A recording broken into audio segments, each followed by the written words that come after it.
அருட்பெருஞ்சோதி தனிப்பெரும் கருணை அருட்பெருஞ்சோதி. வணக்கம் ஐயா. நம்முடன் இன்று இருப்பது யார் என்றால் ஐயா அரசுசாமி பிரம்மஞானி அவர்களுடன் நாம் இன்று நேர்காணலில் உள்ளோம். வணக்கம் ஐயா. இன்று நாம் என்ன தகவல் பற்றி தெரிஞ்சுக்க போறோம் ஐயா கிட்ட அப்படின்னு பார்த்தீங்கன்னா, எல்லாரும் காலில் விழுறாங்க, காலில் விழுந்து வணங்குறாங்க. ஸோ காலில் ஏன் ஐயா விழுந்து வணங்குறாங்க? அது விழுந்து வணங்கலாமா? நல்ல அருமையான கேள்வி கேட்டிருக்கீங்க. அருட்பெரும் ஜோதி அருட்பெரும் ஜோதி தனிப்பெரும் கருணை அருட்பெரும் ஜோதி எல்லா உயிர்களும் இன்புற்று வாழ்க வள்ளல் மலரடி வாழ்க வாழ்க. வணக்கம். அருமையான கேள்வி கேட்டிருக்காங்க. அதாவது பார்த்தீங்கன்னா காலில் ஏன் வரக்கூடாதுன்னு வணக்கம்.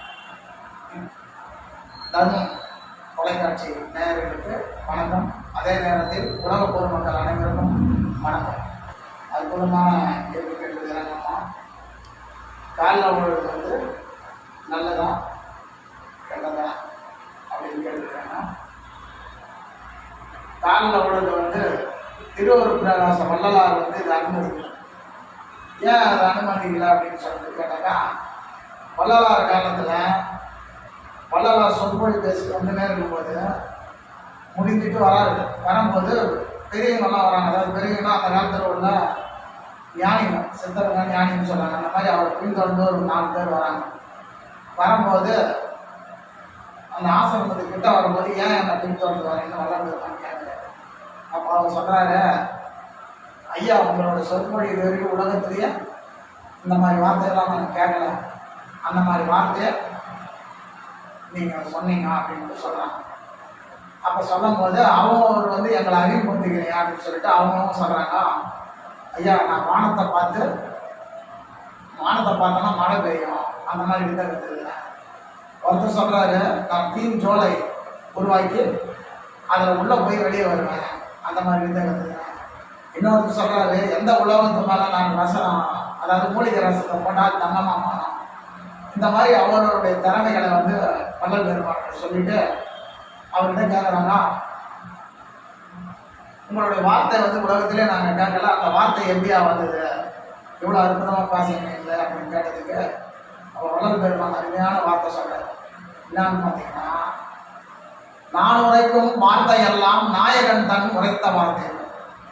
அப்போ நான் எதுவும் சொல்லலை, எனக்குள்ள இருக்கிற ஆண்டவன் தான் இந்த வார்த்தையை பேச வச்சான் அப்படின்னு அதை சொல்லி முடிச்சால இந்த வந்த ஞானிகள்லாம் அவர் காலில் விழுந்தாங்க.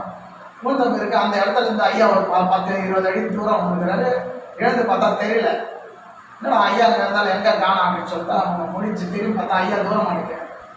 அப்போ உடனே வந்து ஐயா ஏன் அந்த மாதிரி தூரம் அடிக்கிறீங்க, நாங்கள் உங்கள் காலில் விடக்கூடாது அப்படின்னு கேட்டதுக்கு சொல்கிறாங்க, நீங்கள் எல்லாரும் வந்து இவ்வளோ விஷயத்த சொன்னீங்க, ஆண்டவன் உங்களுக்குள்ள எங்க இருக்கிறான் தெரியுமா அப்படின்னு வள்ளல் பெருமான் கேட்குறாங்க.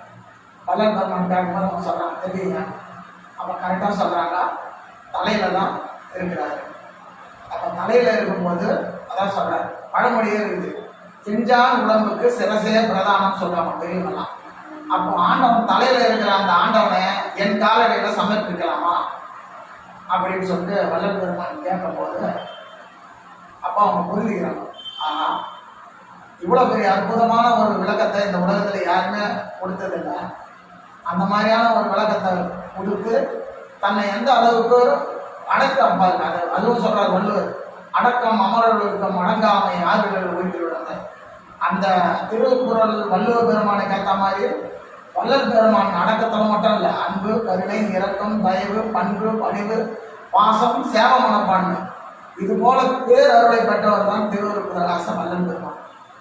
அதனால வந்து அடியன் பார்த்தீங்கன்னா பல நூல்களில் படிச்சிருக்கேன். திருக்குறள், பைபிள், திருக்குறான், பகவத்கீதை, ராமாயணம், திருவருட்பா, திருவாசகம் இதெல்லாம் படித்து அதுக்குள்ள சாராம்ச பொருள்களாம் எடுத்து நான் முதல் வாழ்க்கையில் பின்பற்றி மக்களுக்கு சொல்வதுதான் என் கடமையாக என்னுடைய வாழ்க்கையை நடந்திருக்கு.